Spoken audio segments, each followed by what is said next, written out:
দেশের ফুটবলে নতুন ইতিহাস লিখল ফোর্টিস এফসি। অভিষেকেই বাজিমাত করে এএফসি চ্যালেঞ্জ লিগের প্রাথমিক বাধা পার হয়েছে তারা।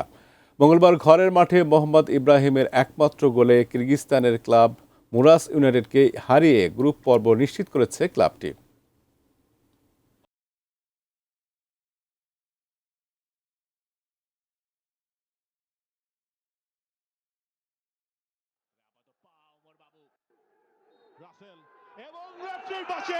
কে জানতো অভিষেকেই এভাবে ইতিহাস গড়বে ফর্টিস এফসি। বাংলাদেশকে নিয়ে গেল এএফসি চ্যালেঞ্জ লিগের মূল পর্বে। মহাদেশীয় প্রতিযোগিতায় এর আগে কখনোই কোনো কিরগিজস্তানের ক্লাবকে হারাতে পারেনি বাংলাদেশের ক্লাব। অবশেষে সেই গেরো খুলতে পেরেছে ফর্টিস এফসি। ঘরের মাঠের সুযোগ আর কৌশলী ফুটবল দিয়ে এএফসি চ্যালেঞ্জ লিগের প্রাথমিক বাধা পেরিয়ে গেল বাংলাদেশ প্রিমিয়ার লিগের তৃতীয় হওয়া ক্লাব। বসুন্ধরা কিংস অ্যারেনায় প্রিলিমিনারি প্লে অফ ম্যাচে কিরগিজস্তানের লিগ রানার্স আপ মুরাস ইউনাইটেডকে 1-0 গোলে হারিয়ে গ্রুপ পর্বে উঠে গেছে ফর্টিস। সেই উল্লাসটাই বলে দিচ্ছে। প্রথমার্ধে গোলশূন্য ফর্টিস দ্বিতীয়ার্ধের শুরুতেই কাঙ্ক্ষিত গোলের দেখা পায়। 52 মিনিটে ম্যাচের রূপ বদলে দেন ইব্রাহিম। মাঝ মাঠের একটু সামনে থেকে একক প্রচেষ্টায় ড্রিবলিং করে প্রতিপক্ষের বক্সে ঢুকে পড়েন পা ওমর। বল দেন ইব্রাহিমকে।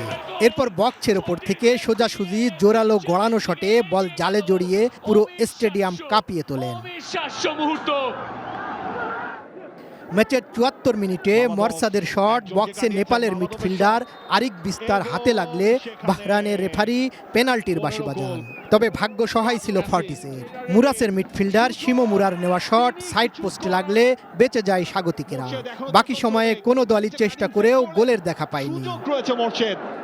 আবাহনী থেকে ধারে খেলতে আসা ইব্রাহিম ফর্টিসের জার্সিতে নয়, যেন লাল সবুজের জার্সি বুকে নিয়েই এই ম্যাচ খেলেছেন। জয়সূচক গোলের পর সেই উচ্ছ্বাস তাইতো চেপে রাখতে পারেননি তিনি।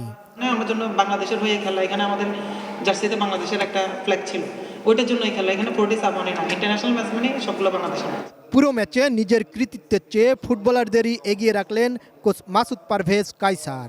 প্লেয়াররা হার্ড অ্যান্ড সোল নিজেদের সর্বোচ্চ চেষ্টা করেছে এবং কাঙ্ক্ষিত লক্ষ্যে যাওয়ার জন্য যা কিছু করার তাই করেছে। আমি এই জয়টা অবশ্যই প্লেয়ারের অবদান।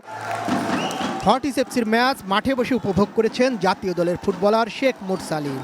বাংলাদেশের কোনো ক্লাব আন্তর্জাতিক পর্যায়ে মূল পর্বে খেলবে এটা ভেবেই বেশি উচ্ছ্বসিত তিনি। বিশেষ করে জয়ের নায়ক ইব্রাহিম তারই ক্লাব সতীর্থ আবাহনীর। তাই ম্যাচের পর ইব্রাহিমের প্রশংসাও ঝরল মুরসালিনের কণ্ঠে। আমি চাই নেক্সট ম্যাচগুলোতেও তারা ভালো করবে। আর সবচেয়ে ভালো লেগেছে বাংলাদেশি প্লেয়ার ইব্রাহিম ভাই গোল করেছে, এই জন্য আরও বেশি ভালো লাগতেছে আমার সতীর্থ আবাহনীর। সো এই জন্য আরও বেশি ভালো লাগতেছে। শুভকামনা থাকবে। বদিউজ্জামান মিলন, এটিএন নিউজ, ঢাকা।